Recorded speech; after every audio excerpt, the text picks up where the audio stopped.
Hi hello నమస్తే welcome back to iDream media. ఈరోజు మనతో పాటు ఉన్నారు సాయిరామ్ ఫైనాన్స్ నుంచి క్వాలిఫైడ్ పర్సనల్ ఫైనాన్స్ ప్రొఫెషనల్ అయిన సాయిరామ్ గారు. అయితే ఇప్పటివరకు సాయిరామ్ గారు మనకు చాలా ఇంటర్వ్యూస్ ఇచ్చున్నారు, ఎంతో సజెషన్స్ ఇచ్చారు, ఫైనాన్షియల్ అడ్వైజెస్ అనేవి ఇచ్చారు, ఇన్వెస్ట్మెంట్స్ గురించి కూడా చెప్తూ ఉంటారు కదా. అయితే ఈ ఇన్వెస్ట్మెంట్కి సంబంధించిన రీసెర్చ్ అనేది ఎలా చేస్తారు, ఆయన స్పెసిఫిక్ టూల్స్ ఎలాంటివి వాడుతుంటారు ఆయన, అంతేకాకుండా ఈ సాయిరామ్ ఫైనాన్స్ అనేది ఇంత బెటర్ సర్వీసెస్ ఎలా ఇస్తుంది, ఇవన్నీ కూడా మనం తెలుసుకుందాం ఈరోజు ఎపిసోడ్లో. చివరి వరకు చూడండి. నమస్కారం సార్. నమస్తే. సో ఫ్రమ్ ఐడ్రీమ్ మీడియా మీరు ఎన్నో ఇంటర్వ్యూస్ ఇచ్చి ఉన్నారు, ఎంతోమందికి ఈ సర్వీసెస్ కూడా ప్రొవైడ్ చేస్తున్నారు. ముఖ్యంగా పర్సనల్ ఫైనాన్స్ అనేది లేకపోతే ఇన్వెస్ట్మెంట్స్ అనేది ముఖ్యంగా ఈ రీసెర్చ్ అనేది రెగ్యులర్ చేస్తూ ఉండాలి మన ఈ ఫిన్టెక్ మార్కెట్లో. ఎందుకంటే ఇండియన్ స్టాక్ మార్కెట్ అయి ఉండొచ్చు, వరల్డ్ వైడ్ స్టాక్ మార్కెట్ అయి ఉండొచ్చు, ఎప్పటికప్పుడు చాలా హెవీ వాలటాలిటీస్తో మారుతూ ఉంటాయి ఇన్వెస్ట్మెంట్స్ ముఖ్యంగా చెప్తున్నా. సో ఇలాంటి రీసెర్చ్ అంతా కూడా మీరు ఎలా చేస్తుంటారు, దానికంటూ స్పెసిఫిక్ టూల్స్ ఏమైనా వాడతారా, అక్యురేట్ ఇన్ఫర్మేషన్ అయి ఉండొచ్చు, లేదంటే మీ రీసెర్చ్ ఇన్ఫర్మేషన్ అనేది ఎలా గెట్ ఆన్ చేస్తారు? ఇక్కడ పర్సనల్ ఫైనాన్స్లోకి వచ్చేసరికి ఏంటంటే ఒకళ్ళ ఫైనాన్స్ ఇంకొకళ్ళ ఫైనాన్స్ సేమ్ ఉండవు. అవును. ఒకళ్ళకి వచ్చే రికమెండేషన్స్ ఇంకొకరికి వచ్చే రికమెండేషన్స్ సేమ్ ఉండవు. అంటే ఇది కంప్లీట్గా ఎండ్ టు ఎండ్ మారిపోవచ్చు. ఇప్పుడు నా దగ్గరికి ఇద్దరు ఫ్రెండ్స్ వచ్చారు. ఒక ఆయనేమో మోర్ కన్జర్వేటివ్, ఇంకొక అతనేమో మోర్ అగ్రెసివ్. ఇద్దరు గోల్స్ ఒకటే, ఇద్దరు బ్యాక్గ్రౌండ్ ఒకటే, బట్ వాళ్ళ రిస్క్ ప్రొఫైల్ ఇవన్నీ డిఫరెంట్గా ఉన్నాయి. సో వాళ్ళకి వచ్చే అవుట్కమ్స్ కూడా డిఫరెంట్గానే ఉంటాయి. సో మేజర్గా మేము మా ఆర్గనైజేషన్లో చేసే ప్రాసెస్ ఏంటంటే ఫస్ట్ క్లయింట్ రాగానే ఆయన యొక్క బడ్జెట్ అనేది తీసుకుంటాం. మంత్లీ బడ్జెటింగ్ అంటే ఎక్కడెక్కడి నుంచి ఇన్కమ్ సోర్సెస్ వస్తున్నాయి, ఎక్కడి నుంచి ఎక్స్పెన్సెస్ వెళ్తున్నాయి, మంత్లీ ఏమేమి ఇన్వెస్ట్మెంట్స్ చేస్తున్నారు, లోన్స్ ఏమేమి ఉన్నాయి, వీటన్నిటిని మేము డేటా అనేది కలెక్ట్ చేసుకుంటాం. అండ్ ఈ డేటాని మేము ఏఐకి ఇస్తాం. మేము ఇన్హౌస్గా ఒక ఏఐ టూల్ డెవలప్ చేసుకున్నాం. సో ఎవరెవరైతే ప్రజెంట్ మా క్లయింట్స్ అందరూ ఉన్నారో వాళ్ళందరి డేటాని ఏఐకి ఇస్తాం. వాళ్ళందరి డేటాతో పాటు మీటింగ్స్ కనుక ఏమైనా ఆన్లైన్ మీటింగ్స్ జరుగుతుంటే ఆ మీటింగ్స్ యొక్క సమ్మరీ కూడా ఏఐకి ఫీడ్ చేస్తూ ఉంటాం. సో రేపు ఎప్పుడైనా కానీ ఇన్ కేస్ ఒక కొత్తగా క్వరీ వస్తే ఇప్పుడు మేము ఏం చేస్తున్నామంటే మొత్తం ఏఐకి క్వశ్చన్ ఇస్తున్నాం. ఆటోమేటిక్గా దానికి ఆల్మోస్ట్ ఒక 1000+ ఇన్వెస్టర్స్ డేటా ఫీడ్ అయి ఉంది. వాళ్ళు ఎలా మాట్లాడతారు, జనరల్గా ఇన్వెస్టర్స్ అడిగే క్వైరీస్ ఏంటి, సో ఇవన్నీ ఏ దగ్గర ఉన్నాయి. కాబట్టి ఇంకేదైనా కొత్తగా వాళ్ళకి ఏమైనా నార్మల్ ఇన్వెస్ట్మెంట్ కాకుండా నార్మల్గా ఏదైనా క్వైరీస్ రాగానే మేము ఏ నుంచే అవుట్పుట్ ఇవ్వడానికి ట్రై చేస్తున్నాం. అండ్ రీసెర్చ్కి వచ్చేసరికి మేము మెయిన్గా మార్నింగ్ స్టార్ వాడతాం. నెక్స్ట్ ఎంజిన్ రీసెర్చ్ అని ఇంక్లూడ్ ఉంటుంది. ఓకే. ఇది లండన్ బేస్డ్ ఉంటుంది. దీంతోపాటు వాల్యూ రీసెర్చ్ కూడా, ఈ మూడింటిని మెయిన్గా యూజ్ చేస్తాం. ఓకే. ఈ మూడింటిని ఇప్పుడు ప్రజెంట్ ఏంటంటే మేము ఏఐతో లింక్ చేస్తున్నాం. సో ఒక క్లయింట్ ప్రొఫైల్ ఇచ్చి ఆ మీటింగ్ని కూడా ఏంటంటే ఒకసారి ఈ క్లయింట్ కనుక ఇప్పుడు కనుక మాతో ఆన్లైన్లో గూగుల్ మీట్ జనరల్గా మేము ప్రిఫర్ చేస్తాం.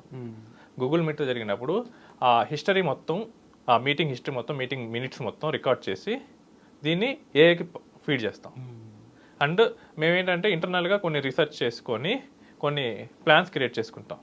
సో ఒక కన్జర్వేటివ్ ఇన్వెస్టర్ అయితే ఇలాంటివి ఇవ్వాలి, నెక్స్ట్ ఒక అగ్రెసివ్ ఇన్వెస్టర్ అయితే ఇలాంటివి ఇవ్వాలి, నెక్స్ట్ ఒక మోడరేట్ అయితే ఇవ్వాలి. అంటే బై హ్యూమన్ చేసేటప్పుడు నేను ఈ మూడింటినే డివైడ్ చేయగలుగుతున్నాను. బట్ మేము రీసెర్చ్ చేసేటప్పుడు ఏం చేసిందంటే ఏఐకి చేసినప్పుడు ఏఐ ఇంకొంచెం డ్రాడౌన్స్ తీయగలుగుతుంది, కొంచెం డెప్త్గా, ఇంకా డెప్త్గా. ఆల్మోస్ట్ నేను ఇప్పటివరకు ఇన్వెస్టర్స్ 3 రకాలుగానే ఉంటారనుకున్నాను. బట్ నేను చాలా వరకు ఆ 3 రకాల్లోనే ప్లానింగ్ ఇచ్చేవాని. బట్ ఎప్పుడైతే మేము ఏఐని యాడ్ చేయడం మొదలు పెట్టామో అది ఆల్మోస్ట్ 12గా వచ్చింది. ఈ 3 కేటగిరీస్ ఇంకా సబ్ కేటగిరీస్ తీసుకొచ్చి 12 కేటగిరీస్గా తీసుకొచ్చి డెప్త్గా. ఈవెన్ వాళ్ళ ఇన్సూరెన్సెస్ కూడా అనలైజ్ చేయడానికి మేము ఏఐ వాడుతున్నాం. ఓకే. సో ఒక యూస్ కేస్ కూడా చెప్తాను. ఒక క్లయింట్ వచ్చారు, వాళ్ళు 2021 ఆ టైంలోనే పాలసీ తీసుకున్నారు. తర్వాత మేము ఎప్పుడు ఇంక్రీజ్ చేయమన్నా కానీ ఆ 5 lakhsని ఇంక్రీజ్ చేయలేదు. తర్వాత మొన్న 2024లో క్లెయిమ్ వచ్చింది. వాళ్ళేమో యాక్సెప్ట్ చేయలేదు, ఇన్సూరెన్స్ కంపెనీ వాళ్ళు. యాక్చువల్లీ ఎందుకు చేయలేదంటే ఆ క్లెయిమ్ వచ్చే ముందు ఏం చేశారంటే వాళ్ళు పాలసీ గ్రేస్ పీరియడ్లో రెన్యూ చేసుకున్నారు. ఓకే. నార్మల్ రూల్ ఏంటంటే గ్రేస్ పీరియడ్లో వచ్చినప్పుడు ఆ గ్రేస్ పీరియడ్లో వచ్చిన ఇష్యూస్కి ఇన్సూరెన్స్ కంపెనీస్ కవర్ చేయవు. ఇది జనరల్ నోన్. సో మేము కూడా అదే అనుకున్నాం. ఎప్పుడైతే సరే ఖాళీగా ఉందని చెప్పేసి టెస్టింగ్ చేద్దామని చెప్పేసి సిస్టమ్ని ఏఐకి ఇస్తే ఏఐ ఏం చేసిందంటే మొత్తం మెడికల్ డేటా మొత్తం ఇచ్చాం. మా ఏఐ టూల్ దాన్ని ఐడెంటిఫై చేసి సో దీనికి సంబంధించిన రిపోర్ట్ ఏమొచ్చిందంటే ఆయనకు ఆల్రెడీ 2022లోనే ఒక టెస్ట్లో బయటపడింది అది ఉందని, ఇష్యూ ఉందని. బట్ నేనేం డాక్టర్ కాదు, నాకు తెలియదు కదా. సో నేనేమో నార్మల్గా మీకు రాదండి అని నేను చెప్పేశాను. బట్ ఎందుకో ట్రై చేసినప్పుడు ఈ ఏఐ సహకారంతో మేము ఇన్సూరెన్స్ కంపెనీ మీద మళ్ళీ క్వరీ పెట్టాం. సో ఇది ఈ డేట్న ఆల్రెడీ ఉంది, సో ఇదేమీ గ్రేస్ పీరియడ్ వచ్చిన ఇష్యూ కాదు, సో మీరు కొంచెం రీకన్సిడర్ చేయండి అని చెప్పేసి. సో ఆల్మోస్ట్ 7.5 lakh బిల్ ఇచ్చేసారు. ఆయనకి 5 lakhs ప్లస్ 2.5 lakh బోనస్ ఉంది. సో 7.5 lakhs ఇచ్చేసారు.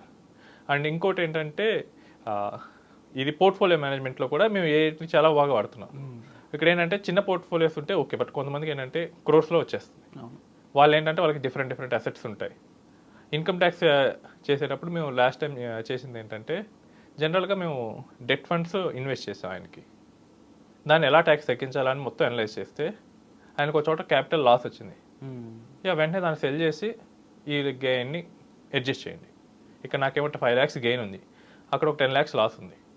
ఈ రెండింటిని క్లబ్ చేస్తే నేను ట్యాక్స్ కట్టక్కర్లా ఇయర్. సో ఇలాంటి చాలా ఇన్నోవేటివ్ సొల్యూషన్స్ అన్నింటినీ వస్తున్నాయి. సో టెక్నాలజీని మనం ఎంత ఎఫిషియెంట్గా వాడుకుంటే అంత బెటర్గా మనం చేయొచ్చు. సో మీకు అర్థమైంది కదండి అసలు సాయిరామ్ గారు ఎలా ఇంత బెస్ట్ ఇవ్వగలుగుతున్నారు అనేది. వాళ్ళు యూజ్ చేస్తున్న టూల్స్ అయి ఉండొచ్చు, అండ్ వాళ్ళు ఇస్తున్న ఆ ఫీడ్బ్యాక్ అయి ఉండొచ్చు. ఈవెన్ వాళ్ళు హ్యూమన్గా థరోలీ దాని మీద వర్కౌట్ చేస్తూనే ఇంకో పక్కన టెక్నాలజీని కూడా ఫుల్ ఫ్లెజ్డ్గా యూజ్ చేసుకుంటూ ది బెస్ట్ ఇవ్వడానికి అయితే ట్రై చేస్తున్నారు. అండ్ హ్యాట్స్ ఆఫ్ అండి, ఎందుకంటే AI still in testing phase అని ఇప్పటికీ అనుకుంటున్నారు. డిఫరెంట్ కైండ్ ఆఫ్ ఏఐస్ వస్తున్నాయి, యాప్స్ వస్తున్నప్పటికీ కూడా ఏది ఫుల్ ఫ్లెజ్డ్గా దాని నుంచి ఏదో ఫొటోస్ మాడిఫికేషన్ వరకు అయితే చూసాం. కానీ ఇంత డెప్త్గా వెళ్ళి నిజంగా ఒకరికి చాలా యూస్ఫుల్ అయింది ఏఐ అంటే మాత్రం ఇట్స్ ఎ గ్రేట్ ఎగ్జాంపుల్ అని చెప్పొచ్చు. ఎందుకంటే ఇప్పుడు ఆ 7.5 lakhs అనేది లేకపోతే ఆయన పరిస్థితి ఒకలా ఉంటుంది, ఉంటే ఇంకోలా ఉంటుంది. బట్ అగైన్ అది హ్యూమన్లీ పాసిబుల్ అయిన కొరీస్ మనం ఎన్ని చూసినా ఎన్నో కొన్ని మిగిలిపోతాయి. బట్ ఏఐకి ఆ పాసిబిలిటీ ఉంది టు ఒక ఎన్ నెంబర్ ఆఫ్ వేస్ లో దాన్ని థింక్ చేయడం. ఇప్పుడు ఏంటంటే నేను డైలీ 2-3 మాట్లాడతాను, అంతా నాకు గుర్తుండాల్సిన అవసరం అయితే లేదు. బట్ సిస్టమ్ కి గుర్తుంటది డెఫినెట్లీ. సిస్టమ్ మీరు ఫస్ట్ క్లయింట్ది 1000 క్లయింట్ క్వైరీస్ సేమ్ ఉన్నాయి, మీరు అక్కడ ఆ సొల్యూషన్ ఇచ్చారు, ఇప్పుడు ఇక్కడ ఇవ్వచ్చు.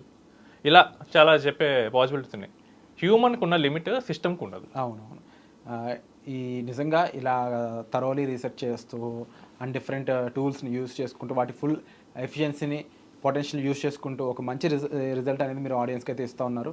సో మీకు సంబంధించిన పర్సనల్ ఫైనాన్స్ మేనేజ్మెంట్ అయి ఉండొచ్చు, అలాగే ఇన్సూరెన్స్ అయి ఉండొచ్చు, any kind of financial advice, investment, everything మీరు సాయిరామ్ ఫైనాన్స్ని అప్రోచ్ అవ్వచ్చండి. ఇక్కడ డిస్ప్లే అవుతుంటాయి నెంబర్స్ అనేవి, వాటికి వాట్సాప్లో మీరు హాయ్ అని పెట్టి మీ సంబంధించిన క్వరీ ఏదైతే ఉందో అది మెన్షన్ చేసినట్లయితే డైరెక్ట్గా సాయిరామ్ గారు వాళ్ళ టీం మిమ్మల్ని అప్రోచ్ అవుతారు.